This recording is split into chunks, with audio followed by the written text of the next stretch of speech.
ரத்தின சுருக்கமா சொல்லணும்னு சொன்னா, பாரதி அம்மா ஆரம்பிக்கும்போது அற்புதமான வார்த்தைய சொன்னாங்க. 7:30 சனி தொடங்கி சிரசு சனி இப்ப நடக்கிறதுனால, விரைய செலவுகள் பண்ண வேண்டிய சூழல் ஏற்படும். அப்போ வண்டி வாகனம் ஏதாவது வாங்குறதுன்னா நீங்க வாங்க முடியும்னு சொன்னாங்க.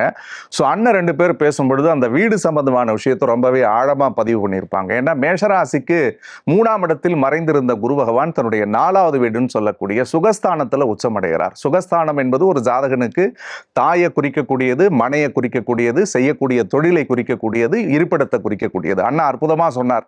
நீங்க எந்த நாட்டில் இருந்தாலும் சரி, எந்த ஊர்ல இருந்தாலும் சரிதான், ஏற்கனவே ஒரு வீடு கட்டணும் தொடங்கி தடைபட்டு இருந்துச்சுன்னா அது தடை இல்லாம நடக்கும். சார், கை நிறைய பணம் வச்சிருந்து எங்களால ஒரு நல்ல விஷயத்துக்கு ஒரு வீடு பார்த்து அமையணும்னு பார்க்குறோம், அட்வான்ஸ் கொடுக்குறோம், தள்ளி போகுது சார், டாக்குமெண்ட் வரைக்கும் போகுது, தள்ளி போகுது, லோன் கிடைக்கணும்னு எதிர்பார்க்குறோம், கிட்ட வந்து தள்ளி போகுது. அப்ப இந்த மாதிரியான தடைகள் வீடு சார்ந்திருந்தாலோ அல்லது தொழில் சார்ந்த விஷயங்கள்ல நீங்க ஏதாவது புது முயற்சிகளை தொடங்கணும்னு நினைச்சு சில தடைகள் இருந்தாலோ அது அத்தனையும் இந்த குரு பெயர்ச்சி மேஷராசிக்கு மிகப்பெரிய தெளிவை ஏற்படுத்தக்கூடியதாக இருக்கும்.